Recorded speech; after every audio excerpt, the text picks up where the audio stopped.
3, 2, 1.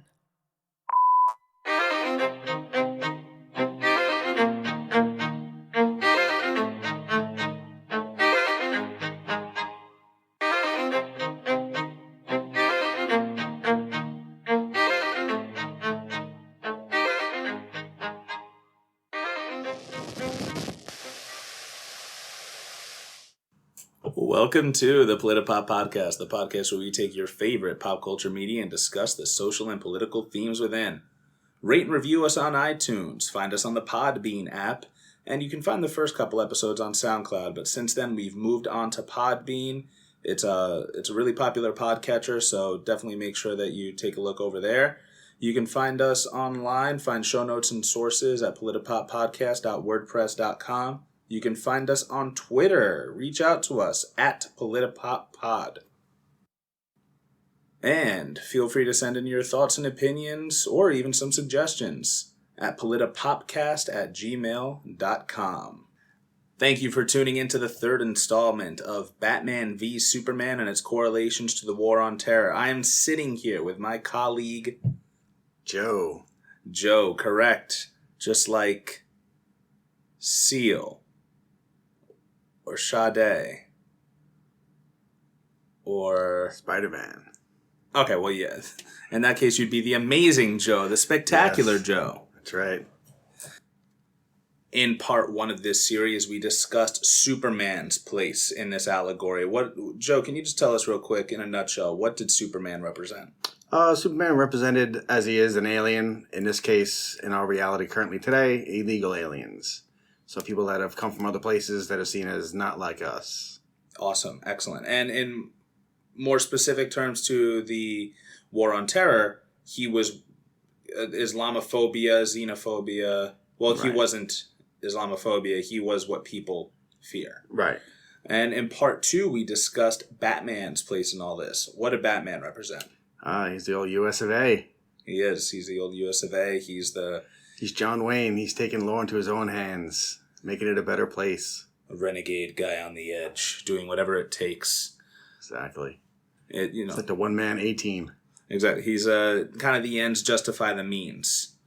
And in the third installment, we are discussing everyone from Batman v Superman, Dawn of Justice, who wasn't Batman or Superman.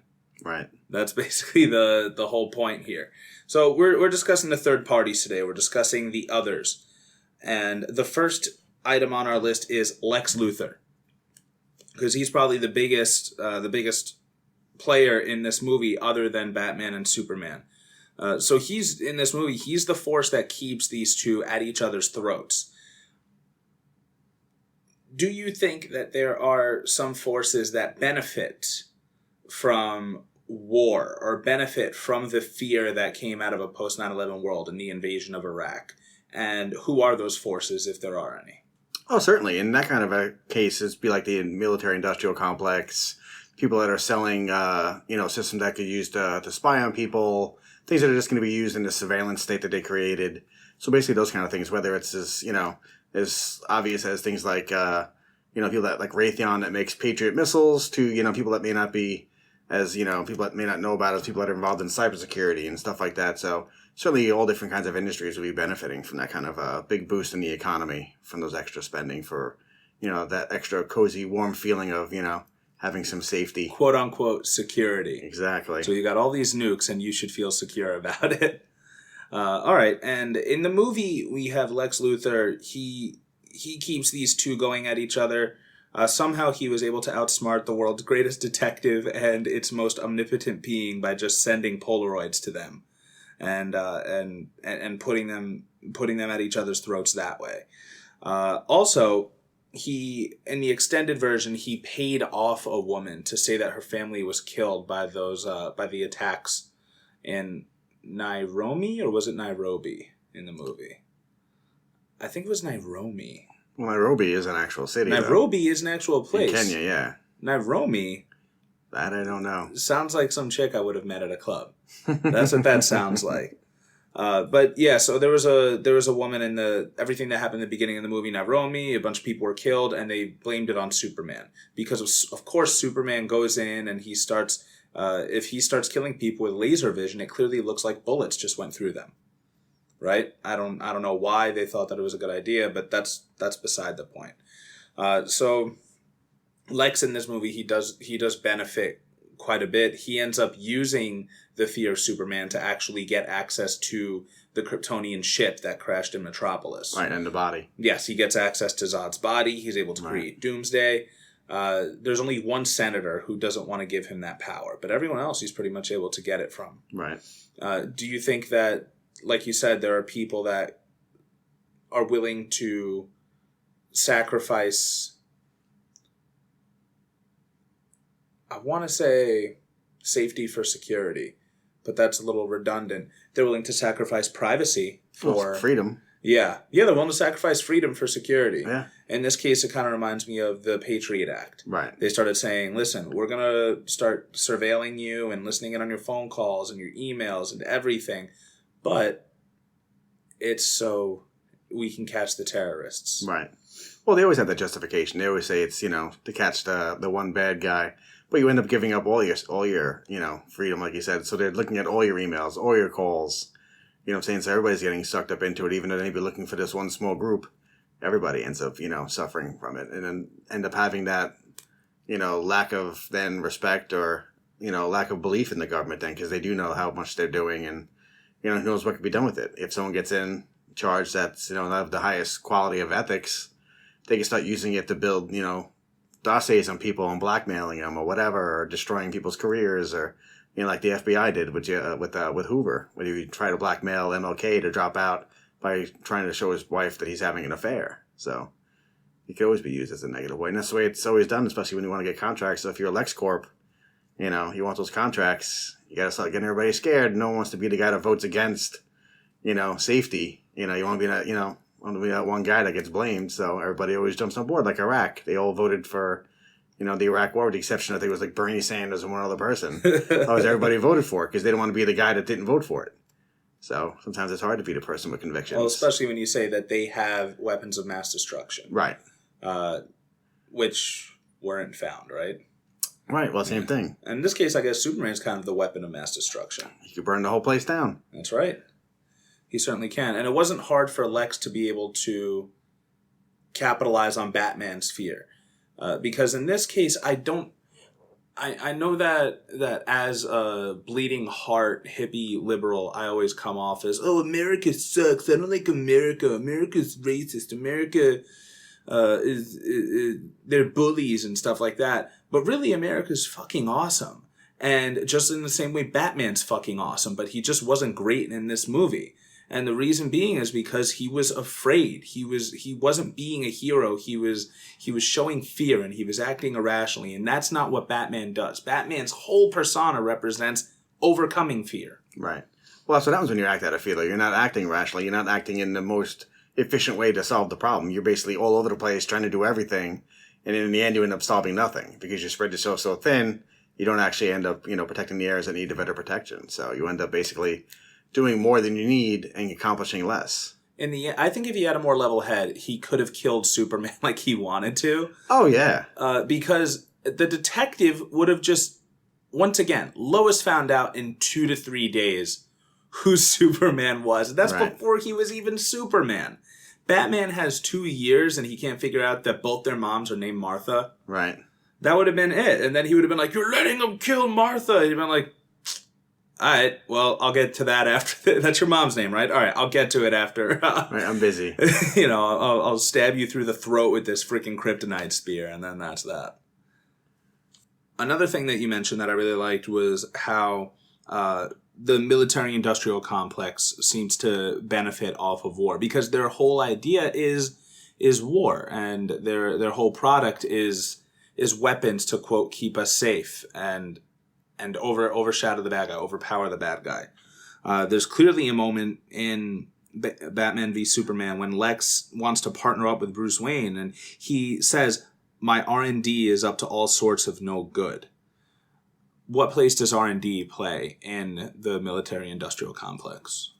Oh, with the huge contracts, they get tons of money for that. I mean, they've had weird occasions come out where in Russia they were doing experiments by trying to merge the genes of apes and humans to make them into these like super soldiers. Wow. Yeah, so they've, like even here, like they've always done weird things to try to, they tried to create Star Wars. They would have lasers in space that would shoot, missiles out of the air like bullets, and you'd shoot it out of the air. Was that Reagan? It was Reagan, yeah, trying to create, Star Wars system. So they're always trying to reach for the next best thing. I mean, I'm sure eventually they're going to try to come up with their own real super soldier serum like Captain America, or an Iron Man suit. I mean, they already have a something similar to it. Yeah. But it's so expensive that, they don't think the human life is worth it. Well, that's exactly different Batman movie, but that's what happened in Batman Begins. His whole arsenal came from R&D because of Lucius Fox, and his original suit, he was like, oh, this is Nomex armor.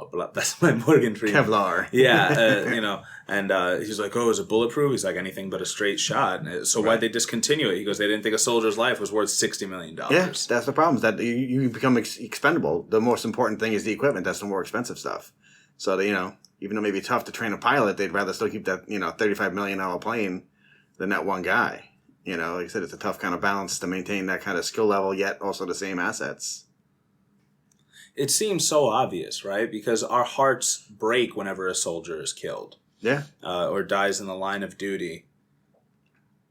But they always play it up as always very super patriotic. I mean, our current president wanted to have tanks in his parade and everything, and somehow, having missiles and tanks is patriotic, not having, like I said, the actual people, the soldiers. That, to me, would be more patriotic than having, these inanimate objects, that are just, rolling down the street, whether it's, missiles or tanks or whatever. A fucking tank rolling down the street on Inauguration Day would have been scarier than it already was. It just seems more like something that we've done in the Soviet Union or in dictatorships in the Middle East or in Africa. Because I don't think it's showing strength to enemies. I think it's showing strength to your own people. Yeah. Be like, hey, don't fall out of line. Right. This is stuff I got. Yeah. Yeah. I actually found out that in 1946, General Dwight Eisenhower, the Army Chief of Staff, established the Research and Development Division on the War Department General Staff to expedite major technological breakthroughs in weapons and technology. Science and breakthroughs in science were 100% endorsed, so long as there was a way that they could build weapons. Yeah. A lot of miniaturization of circuitry, stuff like that. Yeah, a lot of it's done to make it, like I said, a missile that's now the size of a submarine to something that's small enough that now they can have it on the back of a truck. You know what I'm saying? So they're always trying to miniaturize. And yeah, I mean, a lot of it was used for military, used for the space race as well, which has also had military, connotations to it because they wanted to show dominance over the next frontier. Well, of course, the arms race and everything. It's interesting how this kind of made a preference for qualitative over quantitative superiority on the battlefield. Right. That maybe with enough advancements, we wouldn't even need soldiers. Right. Well, that's why you have drones. We have drones now. Exactly. And I think kills from your armchair. Exactly. And this is something we spoke about in a recent episode, or in a previous episode, was that there is less empathy there. It's so much easier to take a life and not worry about civilians if you're just, piloting a drone and then... Right. Well, you haven't had that separation. You're flying it out of Florida or out of Vegas. You don't have that same thing. So you don't actually physically see the person, which is something that one of JFK's defense secretary said, that you need to have that proportionality. You need to have, that fear that you might lose life if you want to continue to destroy the other person, because this way then that might stop you from continuing to destroy them. It's because you don't want to keep losing people. So without that now, you just keep going, because what are you going to do? You're going to lose a remote control plane? No one's going to care. But if, people's sons are dying so you can kill an extra 10 people are going to start complaining, and you'll have things like Vietnam. But this now has that separation where their child is no longer in harm. He's sitting in a chair in some base here in the U.S. blowing up people across the world. They don't care. So you don't have that same kind of sympathy, empathy. You don't have that same kind of proportionality where you said, okay, enough is enough. We don't need to, keep doing this. So this allows things to kind of get out of hand and just kind of get to such a high and exponential level of destruction that, like I said, you no longer think of them as people. At that point, they're just simply targets on a screen. Yeah. Well, Chris Kyle was sent in as during the War on Terror. And I have yet to read the book, and I really want to. But when I watched the movie American Sniper, The one thing that I got out of it was that mankind is not meant to do this. Right. Like, if it was normal, PTSD wouldn't exist. Right. The human mind and condition wouldn't be so fucked from taking another person's life if it was normal. There are people that take their own lives because they can't live with the stuff that they've experienced. Right. Well, that's because we've evolved past animals. They have that instinct to kill. They don't have the remorse that they killed the antelope. But, you know, because we it have was that for regret. survival. Right. You get told you're going overseas to do a certain thing, but do you really know that you're doing it for that purpose? Right. That what you're exactly doing is going to give to that cause. Plus, like I said, it also does give, like I said, that person a sense of... I think responsibility. Well, yeah, you do have that responsibility. You also have that feeling of guilt. You know what I'm saying? Like that, like you said, because, you know, since you're fighting in a war, you're on the other side of somebody's scope as well. So you don't want, you know, your mom to be sad that you're gone. You know what I'm saying? The same goes the other side. I mean, you're killing somebody's brother, dad, son, whatever. You know, so you do have that kind of thing that weighs on people, which is, like I said, does lead to a lot of suicides from soldiers that come back that can't deal with the amount of killing that they saw from their friends and also friends that, things that they did. So that's why, I mean, people I've spoken to, they don't like to talk about what happened in Vietnam and other places, you know, because it's, you know, it's like trying to constantly talk about like a nightmare you've had. And it's just something you just keep reliving in your head a lot of times. In Lex's case, I don't think he ever sees the damage that he causes in trying to kill Superman. And this is kind of outside of the movie. Only recently has he really gone toe-to-toe with Superman, in which he gets his kryptonite-powered suit, and he's able to stand on equal ground with him. But before that, he's the one who's always sponsoring Cadmus and or Argus, as it is in the CW DC universe, to make all these super soldiers to fight Superman. In one comic book, which is really good, it's just called Luthor. It's his whole side of it and how he sees Superman as this evil alien. And so he makes this superwoman, this clone, like not a clone of him, but a superhuman. And I think her name is Hope or something like that. Mm-hmm. And she's like Metropolis's new protector. She ends up fighting Superman in public as Lex planned it. And the whole time Lex had it planned that she was going to explode. So, wow. Yeah. So she explodes, takes out a couple buildings, and all of a sudden it's Superman's fault. And he was absolutely fine with that. Lex Luthor lacks empathy. In the case of Batman v Superman, he makes Doomsday. Right. I was going to say not worrying about the people that could be hurt because of it, but in this movie they made sure to say that there were not people around at the time. Did you notice that? No, I didn't realize that. Well, the big complaint was that in Man of Steel, all these people were being killed during Zod and Superman's fight. Right.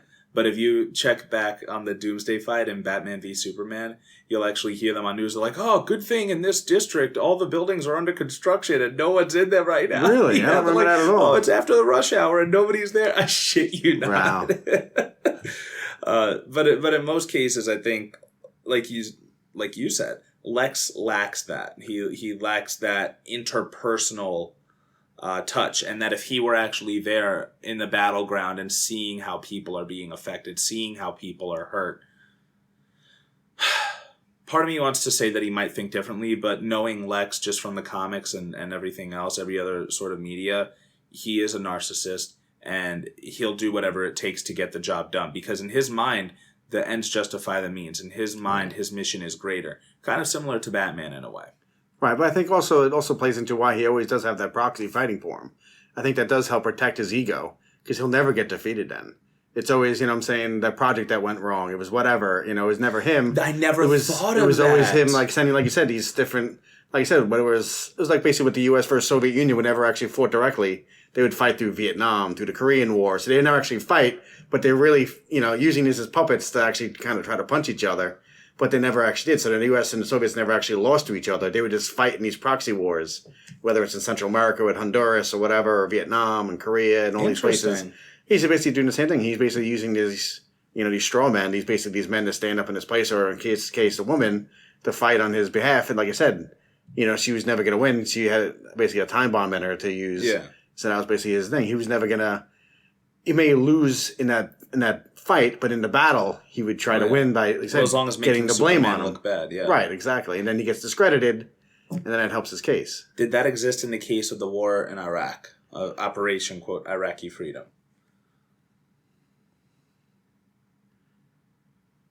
We already found a bunch of other stuff that relates to the to the war on terror. So if this is one thing in which we can't find... Well, we do use the Iraqi army as our stand-in, because we didn't want to send all the troops. I mean, they originally were told it would take over 1 million troops. So if you substitute in the Iraqi army, which I'm sure they didn't see as the same kind of a loss as it would be for an American, they probably, would maybe see it as like maybe 10-1, would maybe be the equivalent they probably would see, because they probably would never see him as an equivalent to an American soldier. So, I'm sure they would sort them as like a proxy, as like their, toy soldiers to send into battle.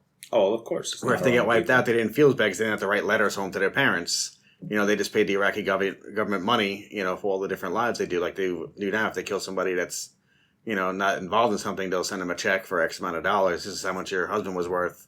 Here you go. Good luck.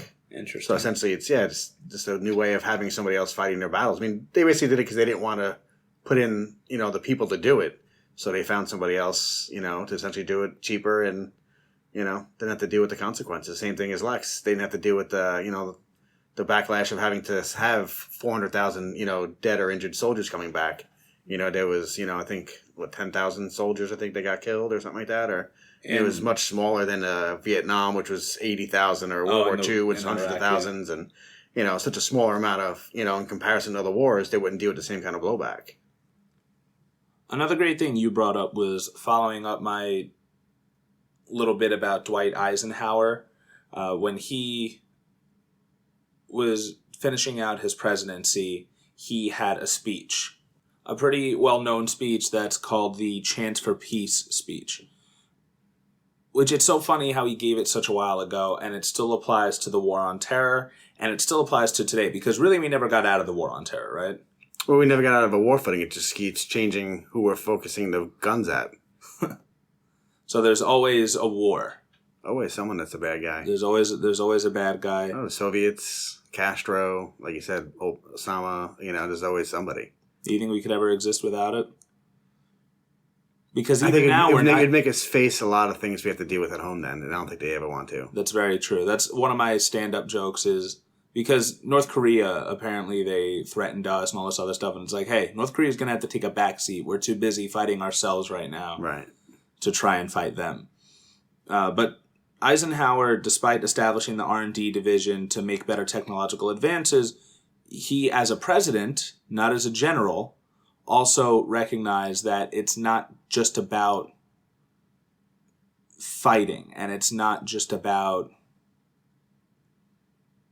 living this life of, because he mentions a lot in the speech that it is about fear and it's about force and everything. And the one of the famous parts of this is the every gun moment. Mm-hmm. He says that every gun is made, every warship launched, every rocket fired signifies, in a final sense, a theft from those who hunger and are not fed, those who are cold and are not clothed. This world in arms is not spending money alone. It's spending the sweat of its laborers, the genius of its scientists, the hopes of its children. So just to stop there, that's where we're still at right now, right? We have the impending doom of climate change, which we are already experiencing quite a bit. The ecosystem is fucking failing. And regardless of who ends up winning wars and who ends up having the Earth, they're not going to have the Earth for long. Right. And we're not listening to the scientists who are telling us that climate change is real and that there's ways to stop it and repair the ozone layer. We're listening to the scientists who are like, oh, well, this is the best way to kill brown people. Right, making the Moab, yeah. Yeah, the mother of all bombs. Right. Did you listen to my set, by the way? No, I haven't listened to it. Oh, you haven't listened to it? No. Okay, in that case, I won't spoil it. But that's the case, right? Because we're paying our tax dollars toward the Department of Defense to keep building this stuff. I would much rather have my tax dollars go to a better educated next generation. I would much rather have my universal pre-K. Yes, exactly. Yeah. Or go to the people that we see every day in New York City that are on the streets, because that doesn't have to be the case. Right. Well, it wasn't always the case. Before they closed all the psychiatric wards and stuff like that, yeah, you didn't have homelessness like that in the 40s and 50s from that from that kind of a cause. It's more for, they've, lost their farm and stuff, so they had no place to stay. Whereas now it's mostly people that have a lot of mental issues that they haven't dealt with, so they get in trouble, so they end up in jail, then they get out and they're just on the streets.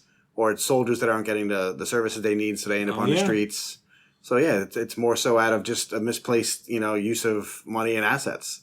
Like you said, instead of curing, cancer and curing all these other problems, and it's more, like you said, how can we kill people? How do we kill them more efficiently? How can we create these big remote control planes that fly across the world to kill people? So it's like you said, every dollar you spend on a bullet is not a dollar spent on a child's future. That's right. And he mentions that the cost of one modern heavy bomber is a modern brick school in more than 30 cities. It's 2 electric power plants, each serving a town of 60,000 people. It's 2 fine, fully equipped hospitals. It is some 50 miles of concrete highway. We pay for a single fighter plane with 500,000 bushels of wheat. We pay for a single destroyer with new homes that could have housed more than 8,000 people. This, I repeat, is the best way of life to be found on the road the world has been taking. This is not a way of life at all, in any true sense. Under the cloud of threatening war, it is humanity hanging from a cross of iron. And he relates it to the Soviet way of life that's been forged by force and fear. And I think it's kind of the case of, if you look into the abyss long enough, the abyss starts staring back into you. Yeah, that's why they have such a negative look on things when you talk to someone that's from the old Soviet Union. They always lived. I'm saying, at least here, you may have, except you're spending all this money on this stuff, but you still had your blue jeans, you still had your TV shows, you still had some luxuries and things that made your life good. You could still go see the Yankees or go see Broadway play, but in the Soviet Union, they're putting out money and trying to keep up with us in the arms race, and they don't have the economy like we had, so they basically would end up with bloodlines, end up with food shortages and lack of places to live, and you had to be in lotteries to get apartments and stuff like that. So you had even more of a hardship. So for them, they looked at it as a very different sacrifice. We saw it as a small sacrifice because you still live pretty well, whereas them, they sacrificed and they're basically living subsistently, just week to week or whatever it happens to be. So they had a much harder side of it to kind of keep up. And in the case of Batman v Superman, we see Bruce Wayne, and Alfred wants him to have a life outside of being Batman. He says, "Oh, did you find a woman at the party that's finally going to make you honest?" And he knows that Bruce is on a terrible path if he has nothing else but the mission. Right. He needs something to soften him, something to live for besides just wanting to do more. Exactly, because otherwise, what are you fighting for? Right. Who are you fighting for? Whose future are you making better? I'm saying? He doesn't have the kids yet. He doesn't have the wife. Yeah. So he needs something that gives him something to look forward to have a future for. Absolutely. Another big player in this is the Daily Planet, because they signify the media, because apparently people still get their news from newspapers. Well, they must, because we always see that guy right by Penn Station who's always New York Times, right? That dude. Yeah, always. So he still has a job, right? Yeah. Some people like to have that, the feel of the paper in their hands. That's very true. So the Daily Planet in this case it's a legitimate news source in the movie, and it's outlived its glory days. Clark says that they decide who is and who isn't important by printing certain stories.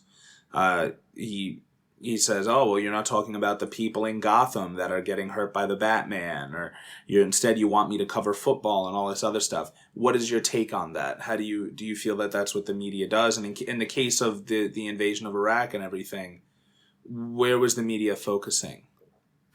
Well, it does it in everyday life. I mean, you could see it in the past election, focusing more on Clinton's emails than opposed to Russia connections. I think the media does I know. They 100% all the time decide who are the victims and who aren't. Oh, and you can see this when they have events happen in the pictures they put up. Whether it's, they showed the kid in his prom picture, or is it one of his pictures with his friends when he's acting like an idiot? When you show that, that's when when they've taken a side. Like we were saying, when they talk about how they decide who is good and who's not good and stuff like that, they do essentially take sides. And you can tell just by the simple things that they do, by the way they address them. Do they address them as, You know what I'm saying? The alleged, or you know what I'm saying, Like the different, or prisoner number 503. right? Or you know what I'm saying, or if something simple happens, but they bring up the fact that he got in trouble for something else 5 years ago. Of course. You know what I'm saying? Something like that. Whereas, if there was anybody else, they wouldn't bring it up. Yeah, and there's a topic for another podcast, but in the case of Freddie Gray, right? Freddie Gray got his spine shattered and was thrown around the back of a van by Baltimore police and was killed. But he was also a drug dealer. Right. So that made it okay. Despite the fact that if you look into Freddie Gray's past, there's a lot of stuff systematically that has been fucking this guy over since the beginning. That sometimes the only choice he had might have been to sell some drugs here and there. Right. Some people just made it out. A lot of Jay-Z. Jay-Z sold drugs. You got to get money. You got to get studio time, and he was just lucky enough to be one of the people that made it. Right. That didn't get sucked into the system and get eaten up by it. Yeah. Yeah. Now, in the case of the Islamophobia surrounding, which, like you said, we're still in the war on terror, we always talk about the victims, who, so long as they're Americans and so long as they're Christians. Right. Because there have been cases where ISIS was killing people in Egypt, and they were like, oh, well, they're killing Christians in Egypt. But guess what? All those Christians were brown people. And that wasn't really noticed. Or, oh, there was a bomb in Pakistan that killed 30 people. 2 of them were Americans. Right. They don't talk about the person that was perceived to be a Muslim and was victimized. Right, like a Sikh because he's wearing a head wrap. Right. Exactly. Yeah. They do decide who's important. They do put different values on people. Like I said, when you look at the different ways they portrayed in the news, whether they call them thugs or something like that, or different ways of labeling people and creating basically their own little caricature, their own little portrait of the way people are being presented. Like I said, whether they're showing them in their tuxedo for their prom, or they're showing them, in their mugshot, or they're showing them in some picture with their friends and they're horsing around and not in the not most positive light.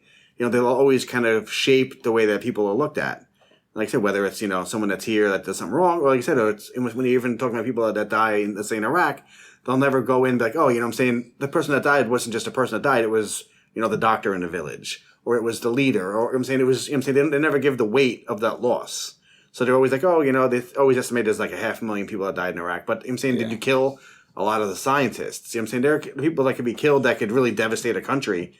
It could be like a lot of the people that are, working in universities, so they could affect the education of the country for years to come. Well, the thing is, in America, we don't realize that other countries are other countries. Let me elaborate.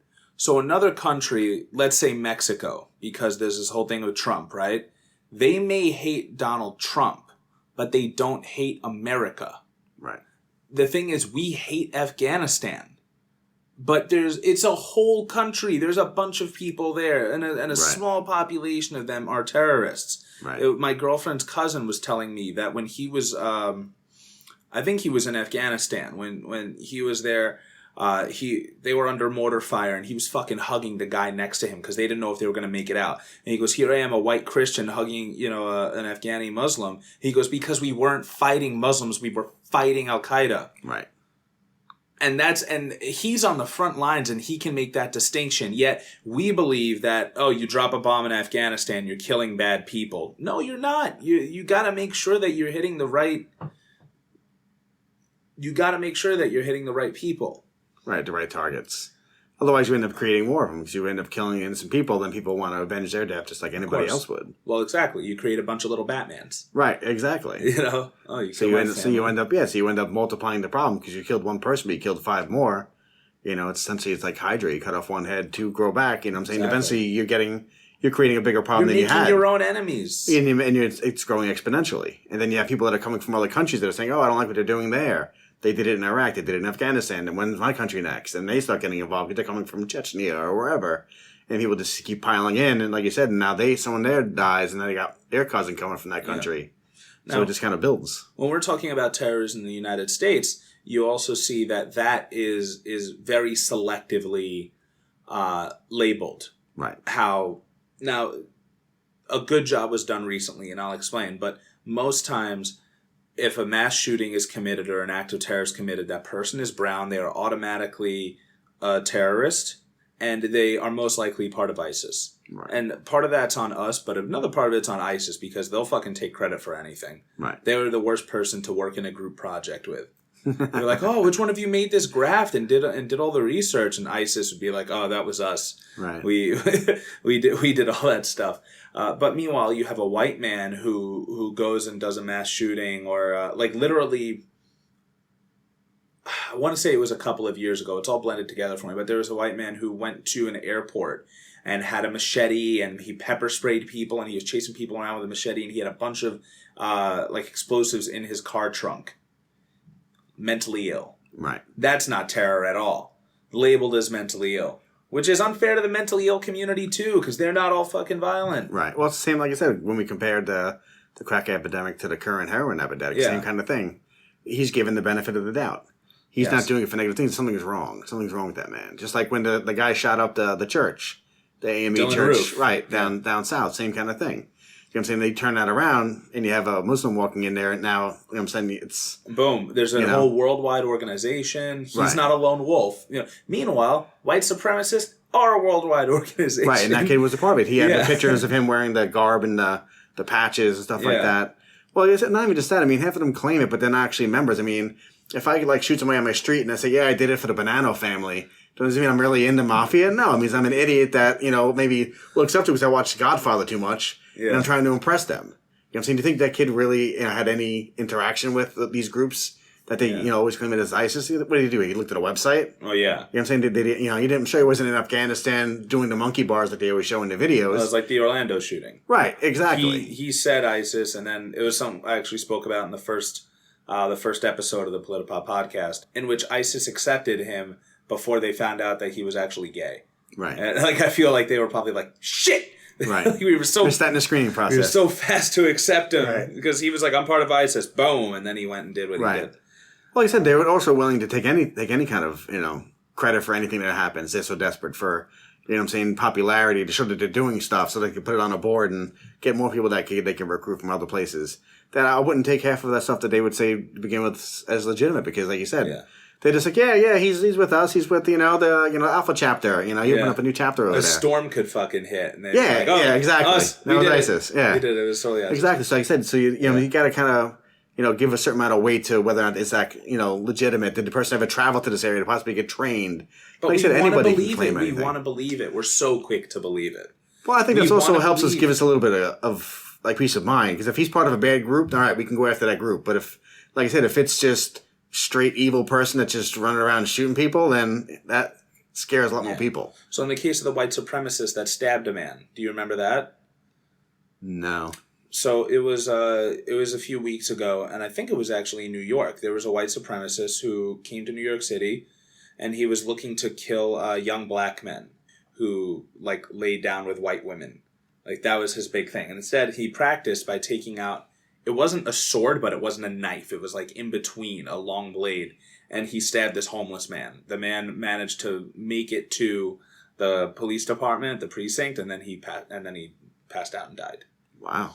The man that did that, the New York Times, or was it the Post? One of the New York periodicals had spent the whole time talking about how this guy was so well dressed. If you see him, he's got on these sweet, sexy shoes, and then nice slacks that are just a great cut, and he's wearing a button-down shirt. And he's looking really good. His hair's combed over to the right side. Everything's looking great. As for the guy that he killed, he used to, he has priors because he smoked pot once. That was it. But despite that, the man's act later on, when he was finally convicted, was labeled as an act of terror. Really? Which is awesome. It's such an improvement. Well, yeah, because it is done to terrorize the population. That's what he was looking to do. He was looking, like you said, to eventually scare young black men that date, non-black women. Yeah. So essentially, he's trying to commit a terrorist act to get not a political, but more of a social power. Yeah. But the thing is, white supremacy is is terrorism. The KKK is a terrorist organization. Right. Yeah.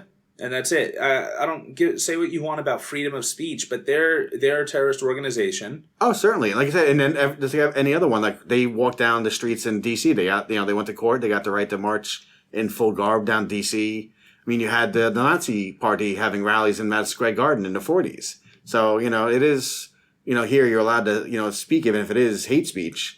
You are allowed to speak, but like you said, it should be labeled as that. It shouldn't be any kind of wavering because it comes from a certain group. Westboro Baptist Church is a legitimate hate group now. Well, the way that they go out. I mean, they don't I'm pretty do sure the same things. Labeled. Well, yeah, theirs is more, I would say, rhetoric, though. They're not like the KKK where they're blowing up, churches. As far as I know, killing people. They have not, but I would not doubt that. Once again, this is me reaching. I have not looked it up. I do not have proof yet. But I would not doubt that they have helped spark or continue to fan the flames of homophobic hatred. Another player in this game, Doomsday. Doomsday ends up being brought about by Lex Luthor. He ends up being the common enemy that Batman and Superman team up together to fight. What do you think he represents? I think he can represent a couple of different things. I think the corruption of science. He can represent the use of science instead of for good, for evil. So instead of using it to cure polio, you're using it to create the atomic bomb and kill people. Okay. So in that sense, he also could be looked at as the rage and the power of the military on how it's unleashed onto people. You know what I'm saying? Like they always, when they always talk about, things that's shock and awe, it's always, this always categorizing it in a way of force and power, and Doomsday is basically the personification of that. Well, like in this case, I think that Doomsday represents the radical ideals of anything. Because like I said, my girlfriend's cousin, he was over there fighting Al-Qaeda, but he wasn't fighting Muslims. Right. And you had the Muslims and you had the U.S. that were working together to fight Al-Qaeda, which in this case is really, holy shit. Way to go, Mike. All right. In this case, you have Batman, who's the U.S., you have Superman, who's the other, and Doomsday is a Kryptonian who was taken to another level. So he's kind of like that radical Kryptonian terrorism, right? Okay. So they're both coming together to fight it. So Superman becomes the moderate Muslim? Something of the sort, yeah. Okay. Or whatever it is. There's always some sick bastardization of something, right? Right. Christianity has the KKK and the Westboro Baptist Church. Right. Spanish Inquisition. Yeah, or the fucking Irish Republican Army, right?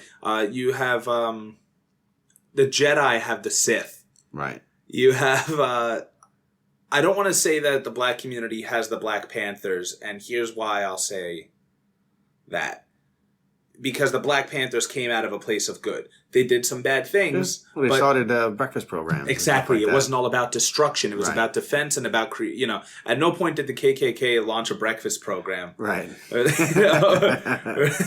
like, serving white foods. They're like, all right, we got your crackers, we got your milk, we have pancakes that aren't too browned on either side, and we're serving it to poor white children. I think their whole thing was all hate, but I think Doomsday represents that radicalism that's capable in all of us. That's why I would say that world peace will come when aliens invade. Yes, because we'll have somebody else to hate besides other Earthlings. It's the same kind of thing. It gave them the common enemy, like you said. And it's from the corruption of of something that was originally, I guess you could say, good, because Zod on this planet did have a role that was supposed to be positive. He's supposed to help maintain their world.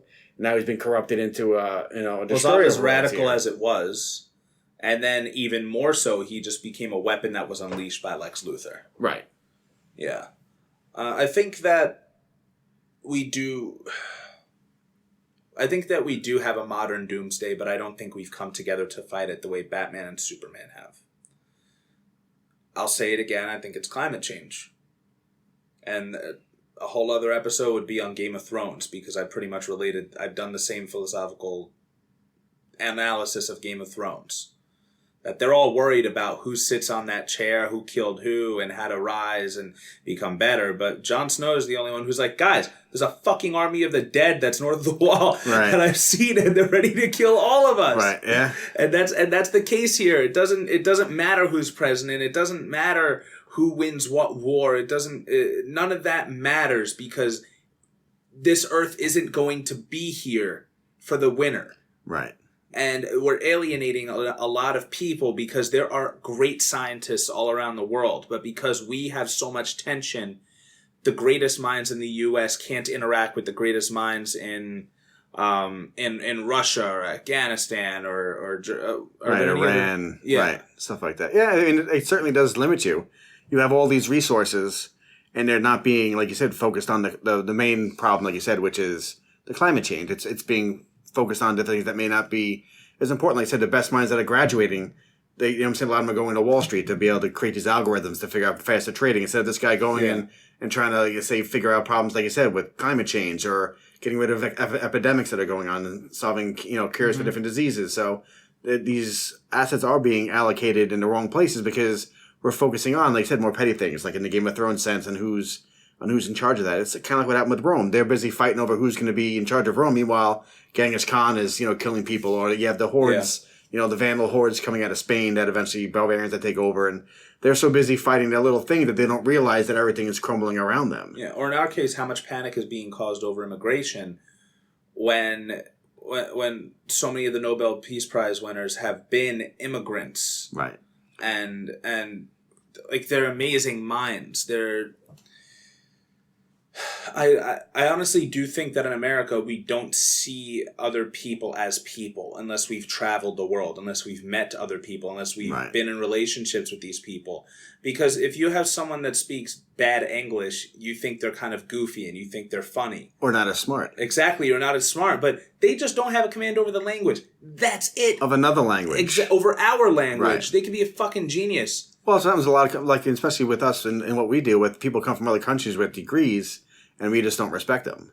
You know? We see it as, oh, you went to medical school in India? Well, here you could be, you know, or a janitor or whatever. You know what I'm saying? There's like things of, like, you know, people that come from Russia that come here with degrees in sciences, and they can't get jobs in those areas because we don't see it, you know, because we think, oh, ours is the best. If they don't have a degree from Harvard, they can't possibly do it right. So you know what I'm saying, there's no, you know, ability to see, like I said, the good and the quality in what they're doing, because what we see is always has to be the best. Yes. What do you think Wonder Woman represents?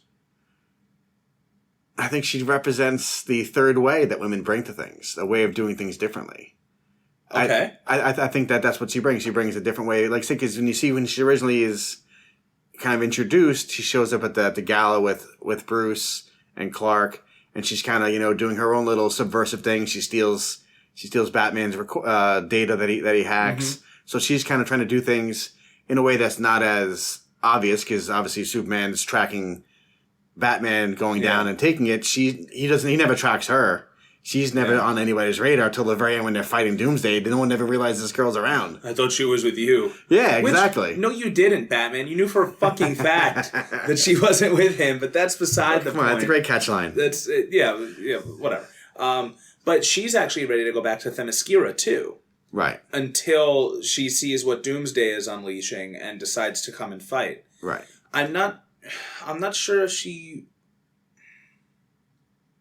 I'm not sure... I obviously she represents femininity, and she represents women, and represents a different way. But if we're relating it to the current state of the war on terror and fear of the other, I'm not so sure we found her yet. I'm not so sure Wonder Woman has come to help us yet. No, because she would be the person that, in order to solve it, will be solving it on the lower social level and fixing the problems that lead to it. Yeah.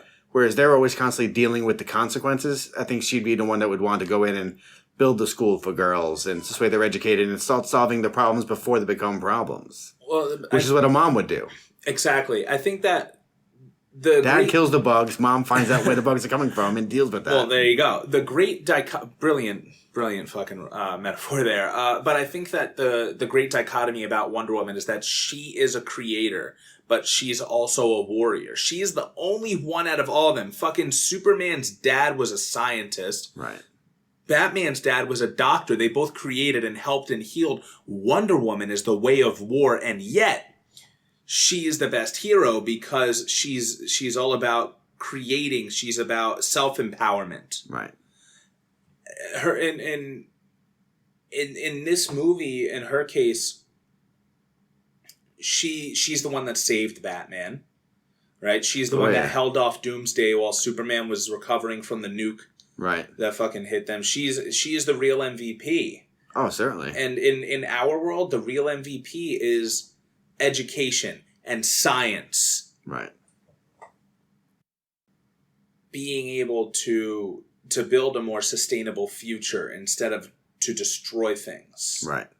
I mean, even guess what? I do understand that this isn't a perfect world. I do understand that sometimes you have to kill people. I've wanted to kill people so many times in traffic, I couldn't even tell you. But my thing is just kill the right people.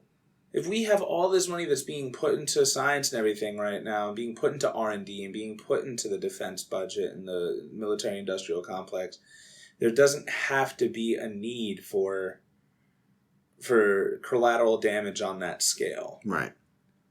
But in order to do that, you have to put people in harm's way, which is what they're always looking to avoid. So you need to put a sniper in that area where he kills the one guy, but they'd rather send the drone that kills everybody in the wedding party. Yeah.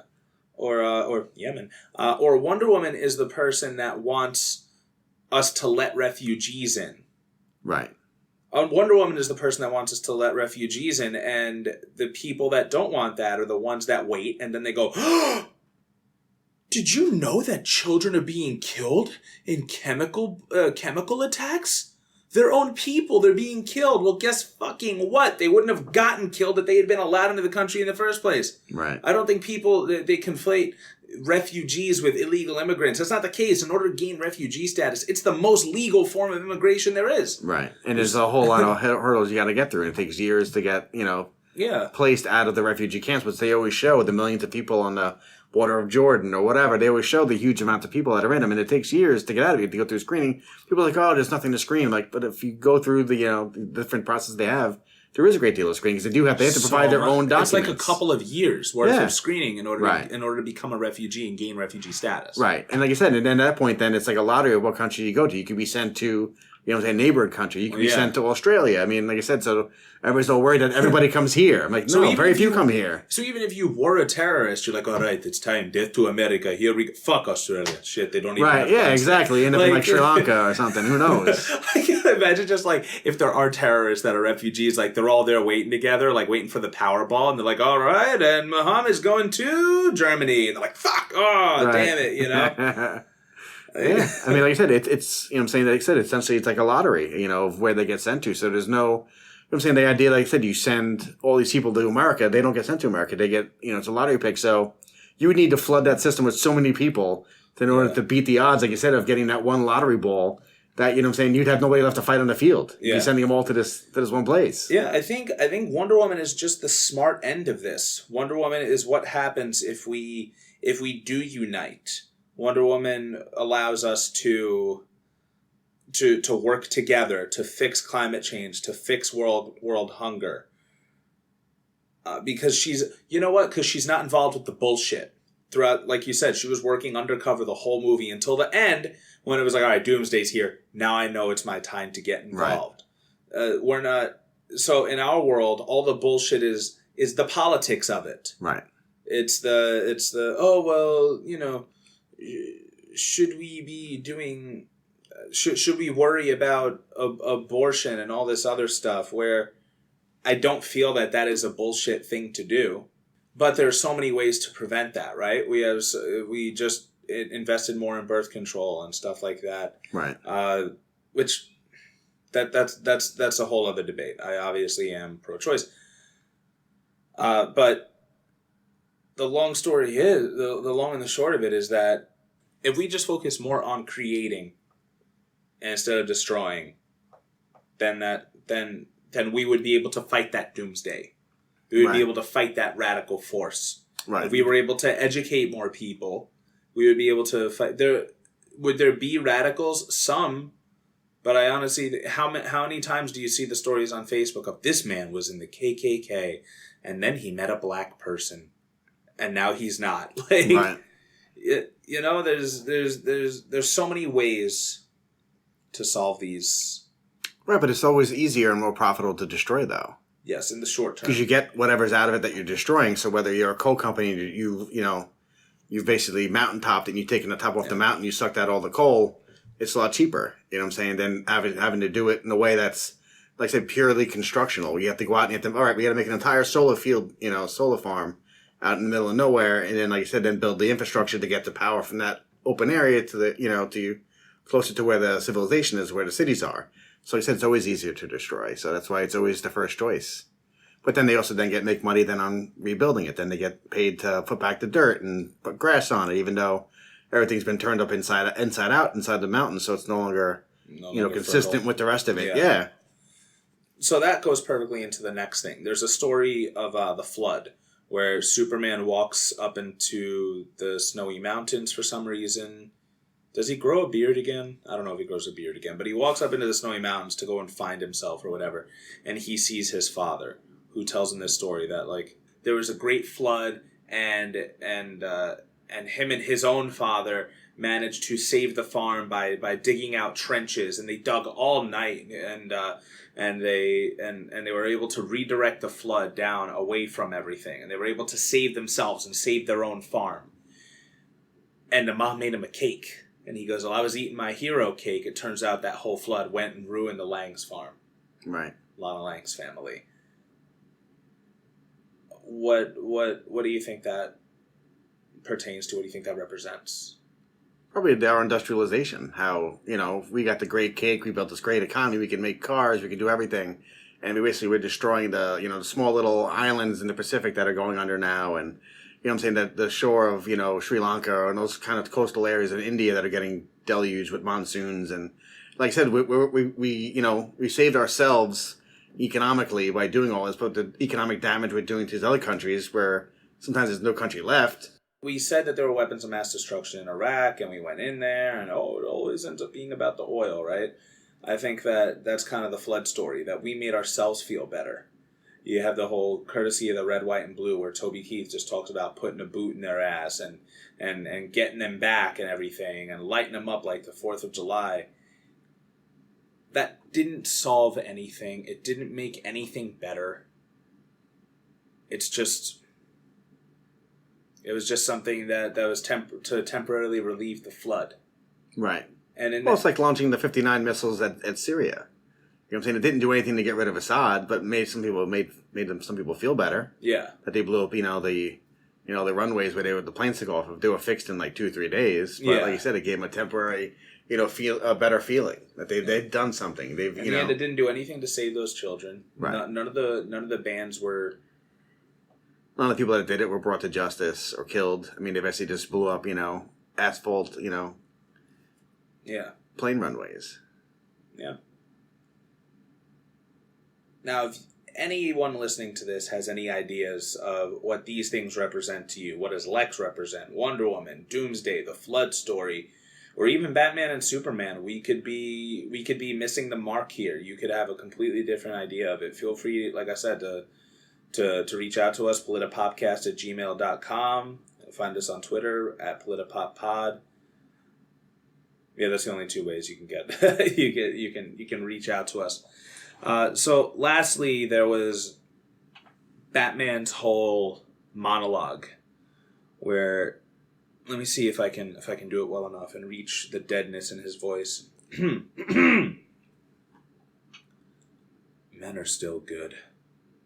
We fight. We kill. We betray one another. But we can rebuild.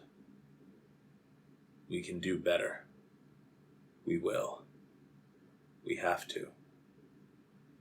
My question to you, Mr. Joe, Mighty Joe Young, is can we? It's a great notion, but can we? In the superhero world, in comic books, there's always something. Oh, a new threat. There's always something. Right. Can we do better as people, as humanity, as Americans? Can we wash all the blood off our hands from this betraying and killing and all this stuff? I don't know if you want to wash it off, because you do want to have that memory so you don't forget that mistake. But blood is sticky on your hands. Well, it stains. That's why, so you don't forget. It's kind of icky. But I think you can. I mean, like, if you look at all the different large societies that have crashed, whether it's like Babylon, Rome, British Empire, we've always come back in a newer version. You know You know what I'm saying? Now we replaced the British Empire. We took over the world economy. We're now the powerhouse militarily. So yes, there will be another iteration that comes through. You know what? I don't know when will be, but it'll always be the newer, bigger, better, faster version of something because they'll try to learn from the mistakes of the past. So they'll, we create, a representative democracy over a monarchy in England who built over, the dictators that they had at the end of Rome. It's always built on the kings of, Persia and other groups that came before them. They'll always build on something next. I mean, what it'll be, I don't know, maybe we'll have a council of elders or who knows. Mm-hmm. Yeah, I do have a lot of faith in the next generation because they are more exposed to a lot of things. I personally used to have a lot more conservative views. I was not a feminist. I was kind of racist. I was very homophobic and everything until you actually get exposed to that stuff. Right. And you realize that there are other people in the world. So I do have faith that when, this is putting it bluntly, the people in power die, that the newer generation will be able to start fixing things. Right. Well, I think they'll look at things differently. Like, certainly in my grandmother's time, my father's, I guess maybe a little bit in mine, but certainly not now. It's changing. If something needed to be fixed, you'd be like, all right. You know what I'm saying? Eventually it would be fixed by some white guy. Some white guy was going to invent something. He invented the vaccine for polio or whatever. Some white guy was going to fix it. Now, I think they'll be looking at it more towards a woman could do it. Some kind of minority could do it. A religious minority. I think they'll be open to a bigger group of people that could possibly do things. And I think also, I think science has taken a grip more of the younger generation where I think there'll be, like I said, the people that'll be in charge more will be scientists and engineers and not, well, I hope, as opposed to lawyers Yes. and, stuff like that, where I'm saying there'll be more stuff based on, evidence and fact and not based on, having some guy that's a fast talker that can talk people into stuff or, get people to do things for other reasons than for what's best for their own. Yeah, what's best for everybody. You know what I'm saying? And not even selling people short. Might be like, oh, you do this, you'll screw them, but you'll end up being looking great. Yeah. You know what I'm saying? They'll be more inclusive because they won't see people, they won't have the otherization of as many groups, hopefully not any, but it'll certainly be a lot less. Well, that's what Neil deGrasse Tyson says, too. Right. I agree. Like I said, I watched more of the show than the podcast of Star Talk, and he talks about that a lot. That, yeah, like I said, like especially like himself. You know what I'm saying? Being a young black guy that came out of the Bronx to now be in charge of the Rose Planetarium, in one of the biggest planetariums in the country. You know what I'm saying? If someone would have told, Albert Einstein that, I'm sure in 1930, that the guy that's in charge of the planetarium is a black guy, he'd be like, you're insane. There's no way that's possible. You know what I'm saying? So like I said, how times have changed, I think it'll continue to go that way.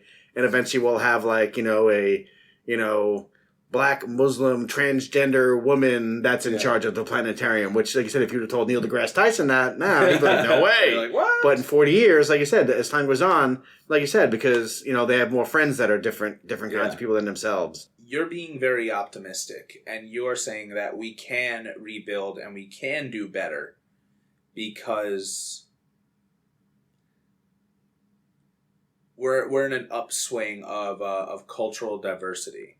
And I don't mean cultural to mean ethnic. I mean cultural to mean everything. Right. That people are being exposed to more things. People are becoming more accepting of each other. Right. And in doing so, people become more accepting of ideas. Yeah. And ideas blossom. Right. I also think it's just like, almost like it's like the rules for economics that over time, the stock market will always go up because all the bad companies die. So over time, all these bad ideas of, eugenics, of, I can tell if you can be a criminal by the shape of your head and all that kind of stuff eventually falls away and eventually it comes down to a more pure thing of you're seeing people for the value that they are. Yeah. Or what they provide. That, I'm saying, regardless of what color you are, religion you are, sexual orientation, whatever, what matters is what you bring to the table. You know what I'm saying? Like you said, so when you have someone like the movie they made recently about the scientists from NASA, you know what I'm saying? That won't be as weird that there were these black women helping to calculate, the re-entry, hidden figures, and entry, exit and re-entry into the atmosphere. It's, why would it not be a couple of black women? That's not as any foreign as being a bunch of white guys or a bunch of Asian guys or, a mix of all of them. And it, know. Well, the thing is, there have always been these things, but they just haven't been publicized. They've been squashed down. So, black people the black community brought so many inventions to the world. Oh, certainly. And it just wasn't something that was. Well, the main thing is they publicized. just don't put it in the history books. So you'll learn about... That's very true. Eli Whitney inventing the cotton gin, but air conditioning was invented by a black guy. I mean, yeah. People use that much more than the cotton gin. Why do they know Eli Whitney, but not the guy that invented, air conditioning? You know what? I actually, you're right. My cotton gin's been collecting dust for a little while. Yeah, I you figured got I to was break just it out gonna once in a while. Put it up on Craigslist, But the monotony of life, the 9 to 5, the paperwork. Right, I hear you. Any last thoughts? Joe, this is I hope it's not the last episode I'll have you on, but this is the last, finally, the last part of our Batman v Superman and the War on Terror coverage. The last part of it. Any thoughts following all of this? I hope that people, as, I guess a lot of people say we're like the golden age of comic book movies. That people just don't look at them as just mindless, movies of like guys in capes and tights and running around, and that, a lot of them do have a lot of great messages, address very important issues, and that there is more to it. It's not as simplistic as a lot of people see, that it's not just a guy swimming around a web or a guy flying with a cape or a guy with really cool gadgets. It's, it's, a lot of it is metaphor for society. A lot of it's metaphor for, whether it's, foreign policy or whatever happens to be. A lot of it is a retelling of things that we do, but telling it in a way that especially children can understand it. And it's more acceptable to us that way, too. Right. Because if they came out and they started lecturing to you, you'd zone out real quick and be like, I don't want to listen to this crap. Yeah. But like I said, if you're hearing it from, whoever happens to be, Professor X and talking about the X-Men and how you accept people for what they are and their different gifts, or you're dealing with, Superman and that he's someone who comes from outer space and, as a foreigner, but, you gotta kind of make your own gauge of him, and is it, he's not just scary, maybe he does provide good things to you and to help make the world a better place. Wow. That's, I think 100% that's a great way to look at it, because that's what superheroes have always been. Yeah. They've always been an allegory for some force, for fighting something else. They've always been social commentary. Right. From the very beginning. We spoke about Superman back in the day. He was fighting mobsters and he was fighting corrupt bankers and stuff like that, and corrupt businessmen. And things have evolved to such a point now that there's all this diversity in comic books, and of course you can save the world from a meteor, but you still got to worry about someone hating you because you're Muslim. Right. And I think it is good to help, like I said, especially if a parent wants to help teach a kid a lesson. And this, these can certainly be ways to do it. Of, whether it's people thinking people can't do it, so you maybe introduce them to the all new Iron Man, where there's a little black girl now as Iron Man, and anybody can be Iron Man, and so it shows you that people can do anything. Or like I said with X-Men, and showing how you accept people with differences. And like I said, if the parent, like I said, sees a kid that's bullying, and the kid reads it, be like, hey, how would you feel if they were bullying, Storm and Cyclops, and like, oh, that's not cool, but. You're doing it to Billy down the street because, Billy wears glasses or, whatever it must be. And you can kind of help bring the kid in to understanding how these kind of things do relate to life and how he can learn life lessons from it and, and help make that person, as, basically a superhero in their own little world. And, by standing up for that kid next time other kids are doing it and kind of help, be that person of change. I think that's perfect. I don't think I could have said it any better. And so I won't try. What I will do is I will use the words of one of my favorite stand-up comedians, because this whole conversation reminded me of his mantra and his philosophy, in which we just talk about there are greater things in the world than being afraid, and that whereas fear has caused much more ill than it has good. Maybe we beat the Russians in the space race or the arms race or something, but we always end up breeding more terrible things. So this is from Bill Hicks, a great stand-up comedian. If you've never heard him, he passed away in the early 90s, mm-hmm. and this was one of his best known. It was a bit. It wasn't even a joke. It wasn't a set or anything. And I keep it in my mind whenever life itself gets stressful, because we get caught up in in the long term, they're minute things. So this is it's just a ride. Bill Hicks says, "The world is like a ride at an amusement park, and when you choose to go on it, you think it's real because that's how powerful our minds are. And the ride goes up and down and round, and it has thrills and chills, and it's very brightly colored, and it's very loud, and it's fun for a while. Some people have been on the ride for a long time, and they begin to question, is this real? Or is this just a ride? And other people have remembered, and they have come back to us, and they say, hey, don't worry, don't be afraid ever, because this is just a ride." And we kill those people. "Shut him up! We have a lot invested in this ride. Shut him up! Look at my furrows of worry. Look at my big bank account and my family. This has to be real." It's just a ride. But we always kill those good guys who try to tell us that. Ever notice that? And we let the demons run amok. But it doesn't matter because it's just a ride. And we can change it anytime we want. It's only a choice. No effort, no worry, no job, no savings and money. Just a choice right now between fear and love. The eyes of fear want you to put bigger locks on your door, buy bigger guns, close yourself off. The eyes of love, instead, see all of us as one. Here's what we can do to change the world right now into a better ride. Take all that money we spend on weapons and defense each year and instead spend it on feeding, clothing, and educating the poor of the world, which it would do many times over, not one human being excluded. And we can explore space together, both inner and outer, forever. In peace. So that being said, for the Politipop podcast, I've been Mike Booch. I'm Joe.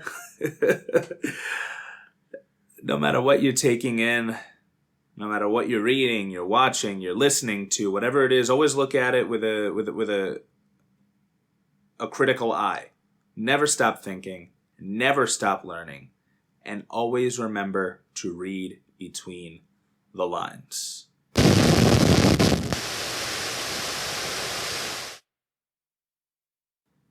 The Politipop podcast is written and produced by Mike Booch. Rate and review us on iTunes. Find us on Podbean. Find us on SoundCloud. Find us on Twitter at PolitiPopPod. Reach out to us via email at politipopcast@gmail.com. Find our show notes and sources on politipoppodcast.wordpress.com.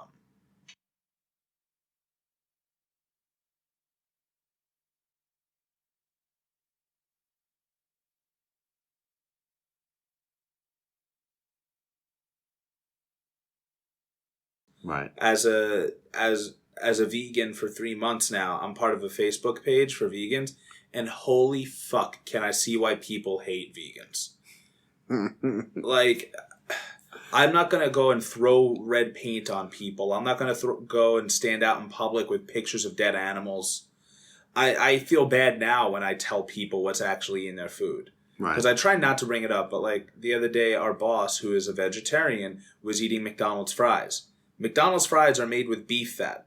Really? Yes. I wouldn't have told anyone unless they were a vegetarian. Right. You know, like if you eat fries, whatever, the fuck do you care? You'll eat fries with the burger, right? So you're not worried about beef. Right. But I'm like, yeah, there's beef fat. And she's like, I don't think that's true. And I'm like, I'm pretty sure it is. And then she's like, well, thanks for ruining that for me. It's been 10 years since I've had McDonald's fries. And I'm like, fuck. I'm that guy now. You are. You know, but Doomsday represents, in my opinion, he represents that radicalism. Originally, I thought that he was like, oh, he's hate and he's fear.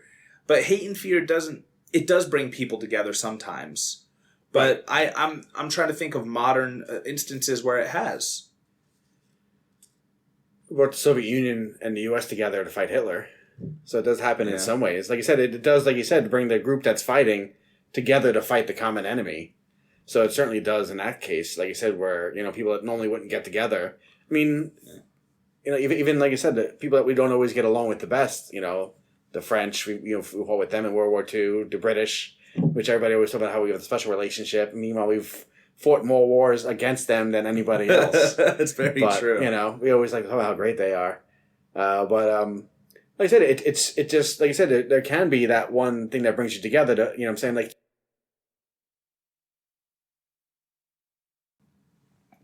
So if we keep this here.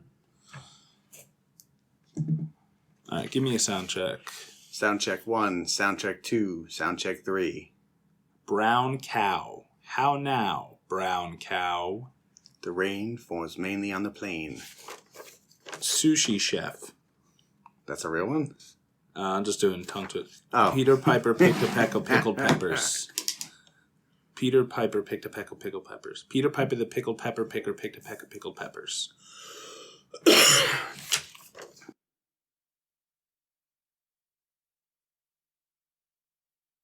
Does limit you, but I think it also, like I said, in that sense, it also does give like a bit of a. I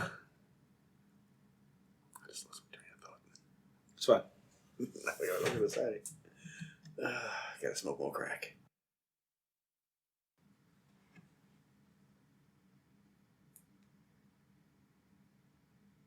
Should I end it there, or should I do the outro to the show? Do the outro.